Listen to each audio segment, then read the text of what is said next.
Now, guys, I have a little bit of a conspiracy theory here. I believe that Hollywood may have some kind of ulterior motive, some kind of agenda, and I believe that I have found proof.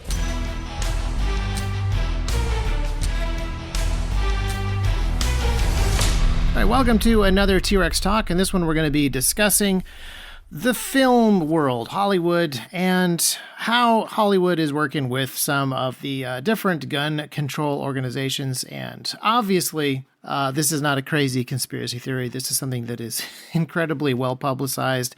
I'm going to be linking to a report that the University of Southern California just published. It's a guide for filmmakers. It has a number of suggestions, ways that we can continue to shape the gun control narrative as filmmakers. Now, I want to give a shout out to The Reload. This is Stephen Gutowski's gun reporting arm. They have a podcast and they also do articles, and they have a good article on this one.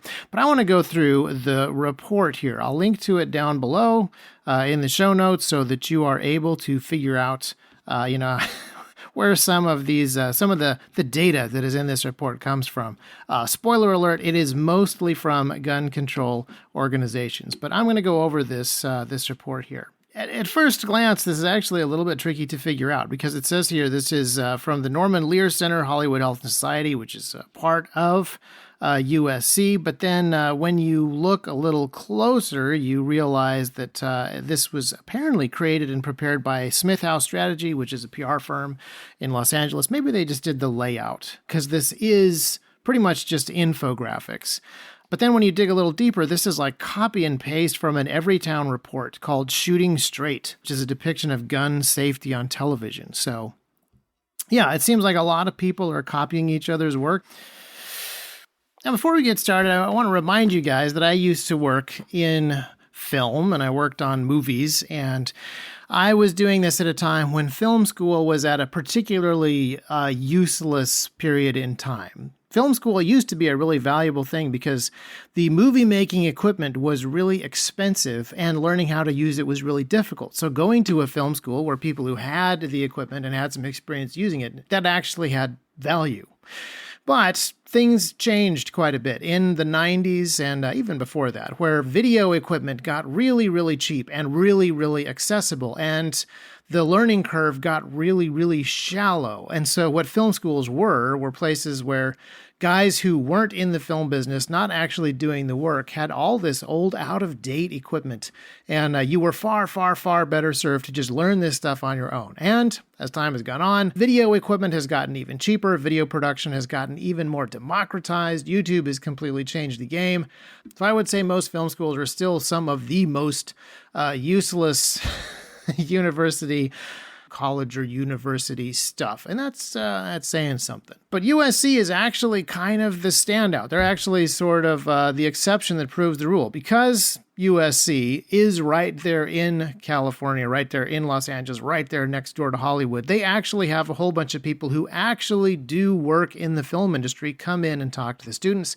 You can actually build relationships with people who are working in the industry. And so out of every film school that exists on the planet, I would say that USC is actually the one that has some sort of practical benefit, even though they probably don't teach you anything that is particularly useful. The sheer closeness to the actual functioning film industry makes it, worth going to. Again, only if your goal is to work in that particular Hollywood film industry, but it's worth pointing out that USC has some of the more practical, more industry-related, more functional faculty and alumni and grads, etc. And this is the university that has just released this report here. Gun Guidelines for the Media is what it is called. And like I said, this is mostly infographics. It starts out by basically making the case that you've heard probably 100,000 times before. America has more guns than people, more homicides, suicides, and unintentional deaths by firearm than any of its high-income peer countries by orders of magnitude.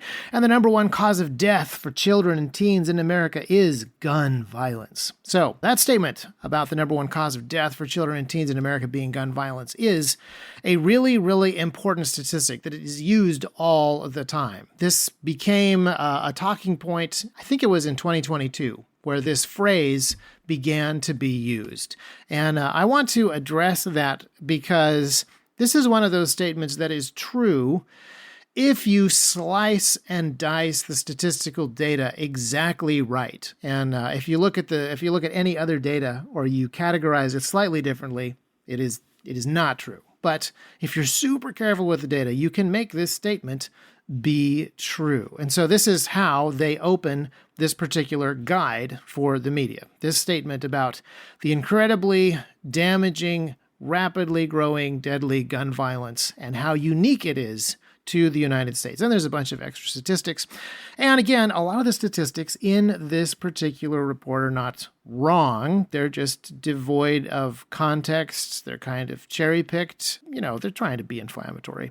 And there's some statistics that have to do with the way that gun violence is portrayed in movies. And these are probably actually pretty accurate studies. Things that say that 60% of popular television series include gun-related content.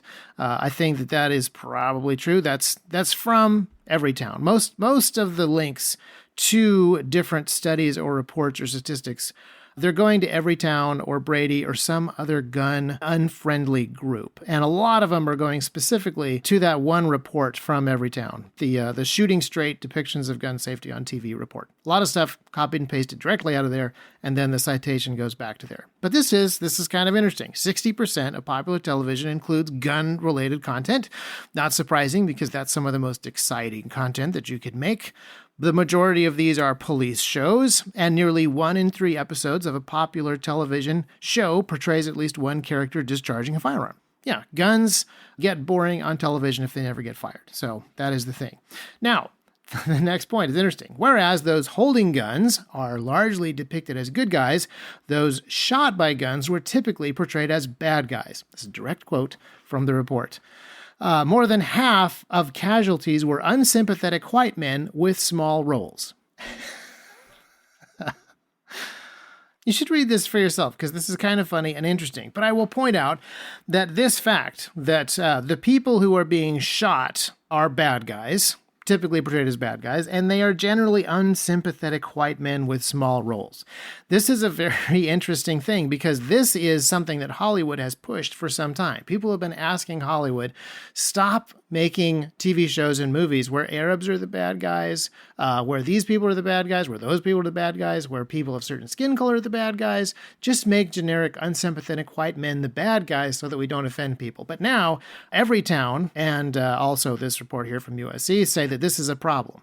They actually put that fact in the problem category, and then they have a solution category. So let's go over some of their solutions. Again, one of their problems is something that Hollywood has been pushed to do. But let's hear some shootings.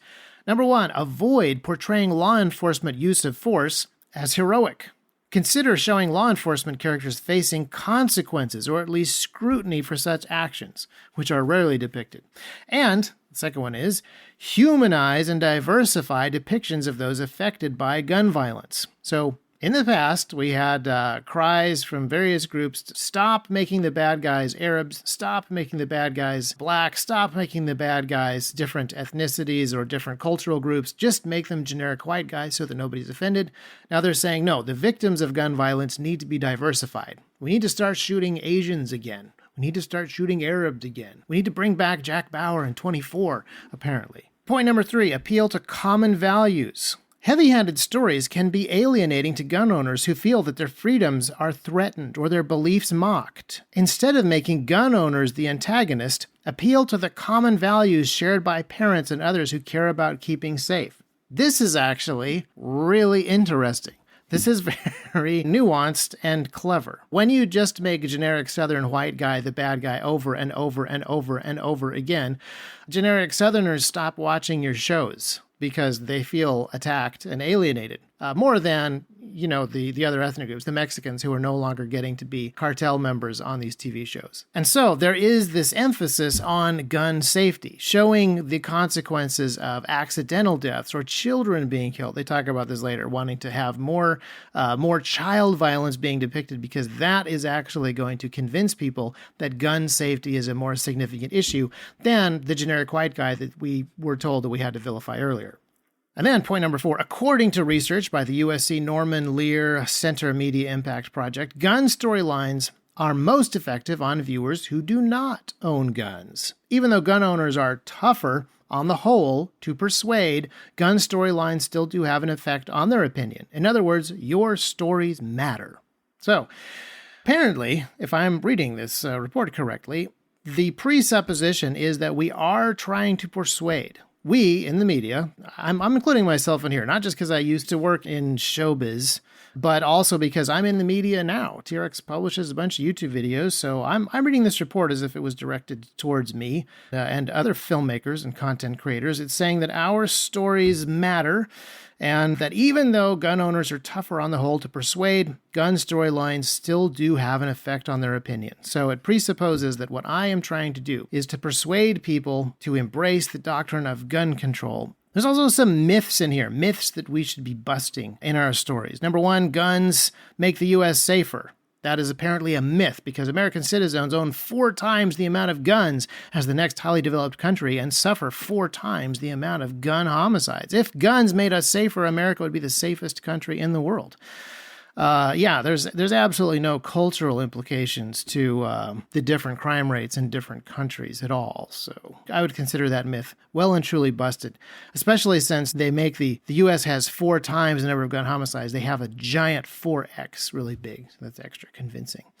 Oh, and then they have the good guy with a gun myth. This myth is used to justify lenient concealed carry legislation that allows people to carry loaded guns in public.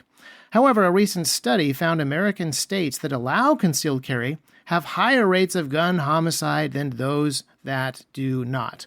And this actually has a citation to a fancy study, which of course, once again, it's Everytown. The same Everytown report that most of the stuff is copied and pasted out of. Now, this is another statistic that gets talked about quite a bit. This recent study that found that American states that allow concealed carry have higher rates of gun homicide than those that do not. Now, remember that this year, 2023, we now have got 27 states that allow permitless carry. So the number of states that allow for concealed carry are extremely high. It is, I believe, 48 states that have been compelled by fairly recent court rulings to issue concealed carry permits. There's only a few holdouts. And so this statistic is almost meaningless at this point. Also, there are a number of specific outliers that exist. So Tennessee, for example, is an extremely gun-friendly state with high levels of gun ownership. Now, there's a lot of cleanup that we should be doing to our gun laws, but nevertheless, there is a lot of concealed carry action happening in Tennessee. But there's a very specific place in Tennessee where gun homicides are high, and that very specific city, municipality has very different gun laws than the rest of the state.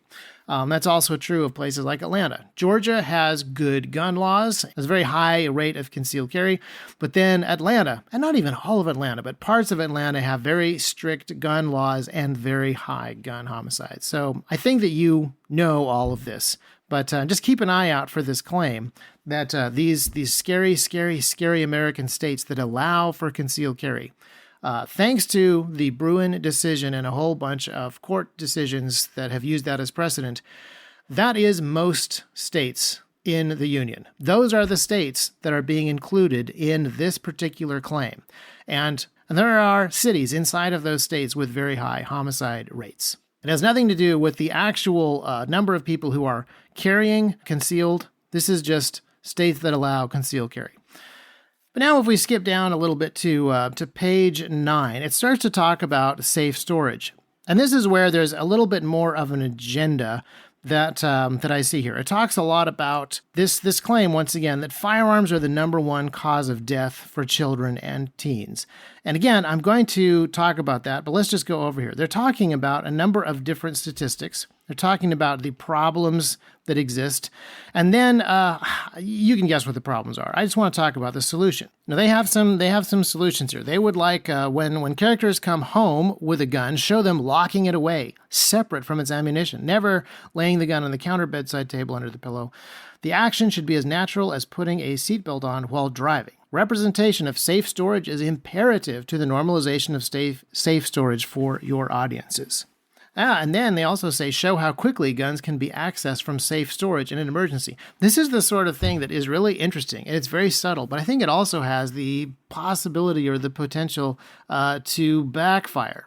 This presupposes that you're going to show people who own firearms using their firearms in a defensive situation, but it's really important that we show that A, don't make retrieval of a gun from safe storage an opportunity for consequences. So never show somebody not being able to get their gun quickly enough. Point number 2, audiences should not be made to feel less safe in locking a gun away securely, since the truth is empirically the opposite. No citation for that one. Not even Brady, not even Everytown. And I'm in no way opposed to showing people storing guns safely and trying to avoid accidents. The only thing that bothers me about this particular page is this particular page exists specifically because Everytown has a bunch of safe storage laws that they want to get passed, making it a crime to have guns improperly secured. It even says here on page 10, although portrayals of gun safety and gun violence prevention are rare, when they do appear, they can have a substantial impact on viewers' knowledge, attitudes, and support for what are referred to as common sense gun laws. So there it is. They're not trying to actually get people to be safer. They're trying to get people to be supportive of common sense gun laws. This is why I kind of joke about these things being conspiracy theories. Like, this is a pretty widely published report, and it's based on another pretty widely published report, and that is also based on a pretty widely published report. So this is not secret stuff. This has been splashed out there as widely as people can get it. Page 11 is talking about children's television.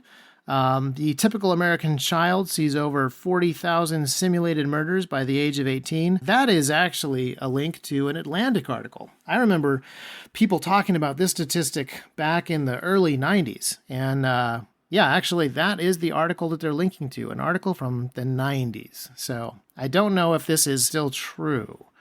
Obviously, they point out that that is a problem, and I would agree. If children are in fact seeing 40,000 simulated murders by age 18, I think that is a problem. But here are some of the solutions, and I'm not kidding. Make the gun weird. Now, they point out that making the gun unique colors or strangely shaped or futuristic is not enough. Consider alternatives to actual firearms. Holstered ice cream scoops, teddy bear catapults, rubber ducky bubble gooshers. Get weird with it. So apparently, if we just murder people with different objects, the 40,000 simulated murders would be okay. If people are getting killed by holstered ice cream scoops. That actually is something that I assume that we will see in the next Taken movie. Liam Neeson is going to kill somebody with an ice cream scoop, and it is going to be far, far more horrifying than being shot with a 9mm. Page 12 talks about mass shootings, and I actually think that there's some useful data here. There's a very excellent point that is made on this page. It says here, the problem is that there are bigger problems. Although suicides account for the majority of gun deaths in the United States, nearly 1 in 4 Americans believe mass shootings to be the greatest gun violence threat facing their communities. However, mass shootings accounted for just 1% of all gun deaths in the year 2020. And yet, 95% of American public K-12 schools have implemented active shooter drills, and at least 40 states have mandated them. But guns in the home, not school, pose the biggest threat to children. I actually think that it's very interesting that they've pointed this out. The media has done the most work at making mass shootings feel very imminent and widespread and extremely likely. But this report points out that the numbers don't really back that up. But you can see the motivation here. You know, the real threat is guns at home. So that is what we want to change people's minds about, according to this report. If we skip down to page 15, they actually point out mass shootings are 6 times as likely to make the news as any other kind of gun death, and they point that out as a problem. So excellent. You can kind of imagine how the rest of the report goes. They talk about intimate partner violence. They talk about the way that news reports on different things, and they talk about suicide, and basically pull out a bunch of statistics. And sometimes they're asking genuinely, how can the media solve some of these problems? Is there something that the media is doing to increase people's risk of suicide because suicide is contagious? There are some pages in here that feel like very genuine attempts to solve social problems. And the media, or at least the guys writing the report, saying that the media has some level of influence over some of these cultural issues. But most of the pages that are in here are specifically talking about about how can we get people on board with certain types of legislative changes? How can we get people to change the laws? How can we get people to change people's perceptions of reality? Yeah, it's pretty obvious. And then at the end, there's a couple of pages with endnotes. And if you count through these, you will see that the vast majority of the reports that they link to, most of the citations, are really obviously biased newspapers and publications. And then 20 of the 52 footnotes go to Brady or Everytown. Now, I want to talk about statistics for a moment. Let's go back to that statement. This statement that guns are the leading cause of death for children in the United States, this statement that became ubiquitous in 2022. So the first thing that you have to do to make that true is that you have to not count kids under 1 year old, because kids under 1 year old often die from various congenital diseases and defects and birth complications and things like that. I don't think that's necessarily deceitful, but people rarely make that point when they make this statement. But then on the high end, you got to do something else. You got to make sure that you include 18-year-olds and 19-year-olds, but not 20-year-olds. If you include 18 and 19-year-olds, you get a lot of good homicide data. But if you include 20-year-olds, they have a lot more car accidents. They completely mess up the data. So you have to make sure you include 18-year-olds and 19-year-olds. And this requires that you fudge the data a little bit, because traditionally when you have talked about kids, you're either talking about those people who are under 18 or those people who are under 21. And if you use either of those age ranges, guns are not the leading death of children. You have to come up with this new category, which is starting at age 1 and ending at age 19. No 20-year-olds. And the other thing that you have to do is you have to only look at data from the years 2020 and 2021. And the reason that it's important that you look at this data is because there were a number of lockdowns in a number of different places in that particular date range, and that resulted in abnormally low traffic deaths. That is why guns killed more people in this very specific age range during that very specific date range. Traffic accidents were lower and traffic deaths were way lower. But the other thing is that those years included abnormally high suicide rates for reasons that nobody will ever be able to understand or guess about, ever. And unfortunately, the suicide rates of young people were really, really high. Child suicide rates skyrocketed at that time. And there isn't a whole lot of good data on this. There haven't been studies yet. I think because now is not the right time politically for people to talk about this. But if you talk in a roundabout way to people like folks at Vanderbilt University, they have their own child suicide survivor department now. That was something that did not used to be necessary, and it didn't used to be busy. And in 2020, that became incredibly busy. Again, we don't have great statistics on this yet, but anecdotal data suggests that child suicide went up way higher than adult suicide, and we should get those numbers in a couple of years.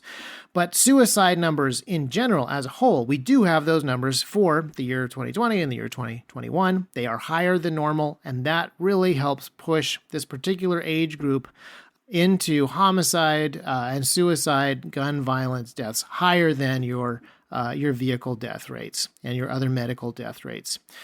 We also had some various events. I can't really remember what they were, but in the summer of 2020, there were various outdoor activities that resulted in higher than average firearm homicides in certain large cities.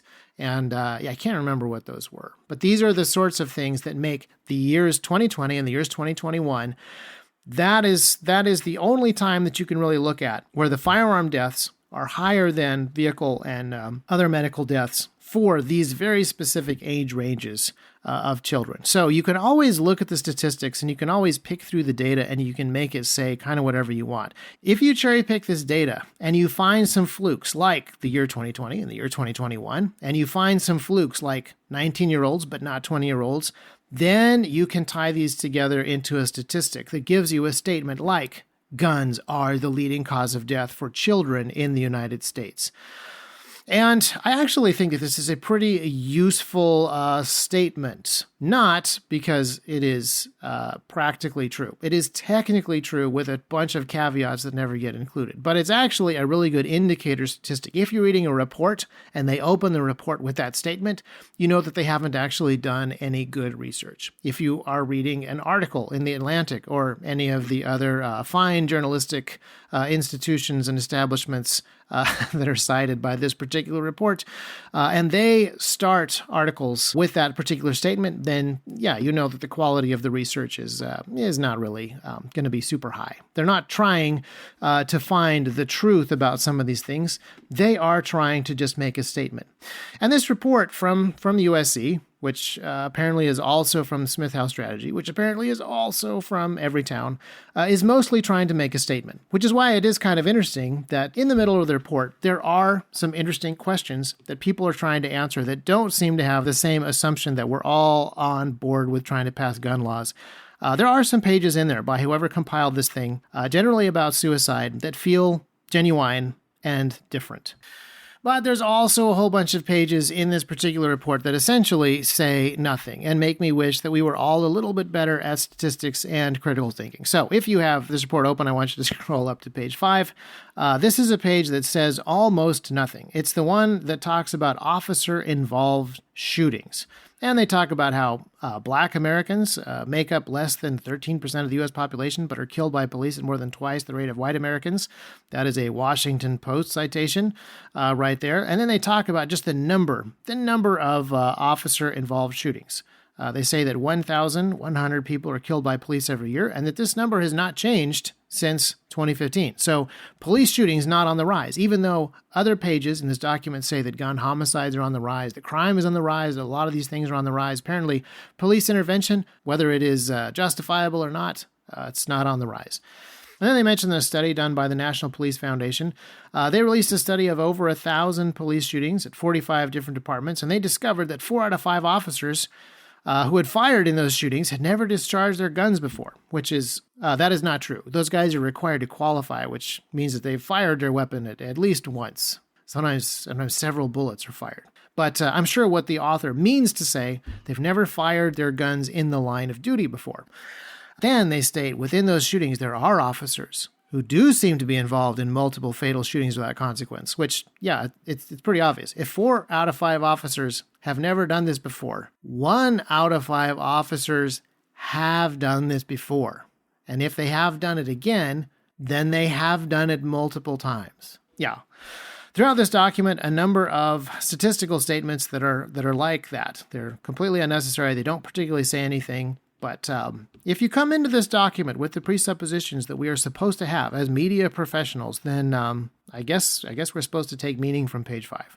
Now, there is something that is kind of encouraging about this document, at least to me, because this is a suggestion.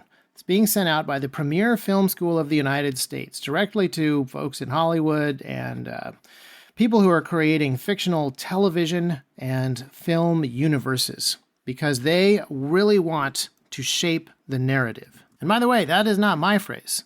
If you go to page 3, it says here, this is the introduction. As a storyteller, you are in a unique position to change the narrative, reset the bar, and provide representation of safe, acceptable behavior when it comes to firearms. Your voice and talents are needed now more than ever. Your stories matter. So this is an idea that I personally just talked about a lot over the last several years when I was involved in media and I was talking to people, Christians and conservatives that wanted to get into film and get into television. I would often bring up that Hollywood has an agenda, that films are very powerful, and I actually got a lot of pushback, again, mostly from people who wanted to be in Hollywood. They wanted to be a benign, neutral place where they could do what they wanted without there being any cultural implications. Film is just entertainment. There's a famous quote from one of the studio heads way back, if you want to send a message, call Western Union. But we all actually know deep down that media has a major cultural impact. And films and television shows that portray fictional characters doing things with firearms are going to have big impact on the way that people think about these things. And the people who are graduating from USC and going into the film industry and writing and producing and directing and being in those movies are going to have a big effect on the culture. Now, the good news is they used to have a pretty significant cultural monopoly. They used to actually control a lot of the filmmaking and a lot of the television. And, well, to a large extent, I think that they still do. But there are a number of different types of media that exist now. I think that YouTube has been fundamentally important in changing the wider population's perception about firearms and an understanding of what firearm ownership is and what firearm safety is. One of the really fascinating statistics that is not in this document is that firearm safety has actually improved immensely over the last 40 years. I'll look for an actual study that I can cite, and it will not be from Brady or from Everytown, but we have actually had firearm accidents come down to a quarter of what they used to be 40 years ago. And if you bear in mind that there's probably twice as many privately owned guns now than 40 years ago, that means that the safety is actually 8 times better than it used to be. That's probably unfair because a lot of those guns are owned by the same people. But the population of the United States has gone up quite a bit over the last 40 years, like another 50%. So gun safety probably 6 times better today than 40 years ago. That is a massive change that I don't think Hollywood has particularly contributed to. And despite some of Hollywood's best efforts to affect the culture war and a lot of their phenomenal wins, there is a significant amount of alternative media that has had a really important impact. And I'm encouraged that we can actually talk about this a little bit more openly now. I mean, now when I talk about the fact that Hollywood and various universities like the University of Southern California want to shape the narrative, and they actually are publishing reports that include change the narrative right there in the introduction. I think that that's great. In the words of Han Solo, I prefer a straight fight to all this sneaking around. And it's always bugged me that people in the past would make these incredibly culturally powerful films and then say, no, it's just entertainment. There's absolutely nothing going on under the surface. It is only entertainment. And by the way, these are the same people who will pay millions of dollars for 30 seconds of Super Bowl ad time. It is obvious that 30 seconds of Super Bowl ad drastically changes the way that people spend their money to the tune of millions and millions of dollars. So a 90-minute feature film with characters and music and empathy and all these things, yeah, obviously it's going to have an input, and obviously it's going to shape the narrative. And it's nice that everybody kind of agrees that that is the case now. We can talk about it openly, we can talk about it very directly, and we have some alternative media to sort of push back against this. Another thing that I think is relatively new is we have a lot better studies that are being done.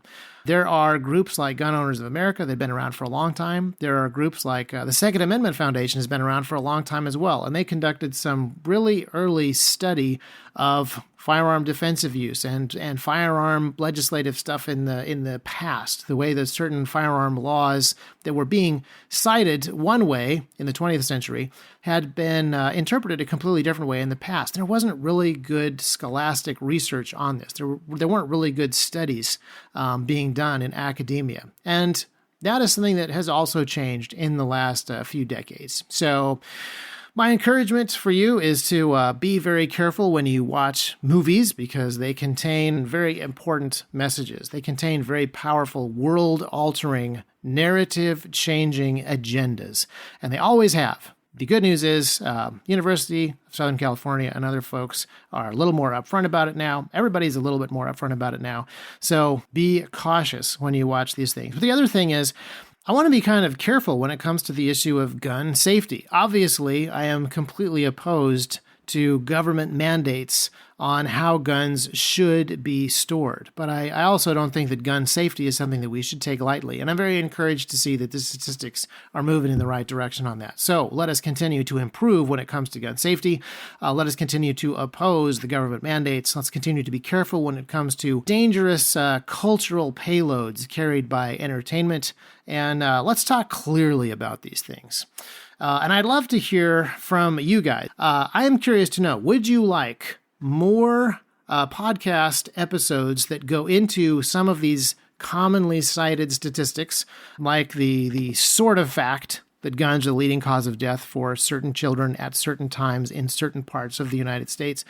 Or would you like some cultural exploration of Hollywood? I could actually talk at great length about film schools and my opinion of them, especially at specific times that they have reflected, I think, really accurately and clearly sort of the underlying worldview of academia. But that's kind of a niche, nerdy topic. I'd rather focus on the stuff that you are particularly interested in and would find particularly useful. So let the customer service guys know what podcast content you are interested in. We will start working on that. And we got a lot of plans for more alternative media that we want to create. And we're working on it even as we speak. But I also want to thank you guys, because I think that we have a lot more discerning listeners and watchers and media consumers now than we did 20 or 30 years ago. And even though there are still an awful lot of gatekeepers over alternative media on YouTube and Instagram and other social networks, there is a lot more freedom to create stuff. And a lot of that has to do with guys like you. The fact that you are listening to this podcast, the fact that you have turned a lot of gun tubers into guys with audiences, and that you have very deliberately made certain choices about the media that you want to consume and support, we're seeing the fruit of that. So well done. Continue to be discerning, continue to be careful, and continue to look for important messages that need pushing. The algorithms are getting much, much better at very quietly sidelining certain things. So I think all of us are going to have to do a better job at recommending stuff for one another. So that's my other homework assignment. If you have found some particularly good resources that are not well known, that are not getting the attention that they should, send them my way. team@trex-arms.com. We would like to continue to support the citizen defense industry and equip those serious citizens with everything, including information.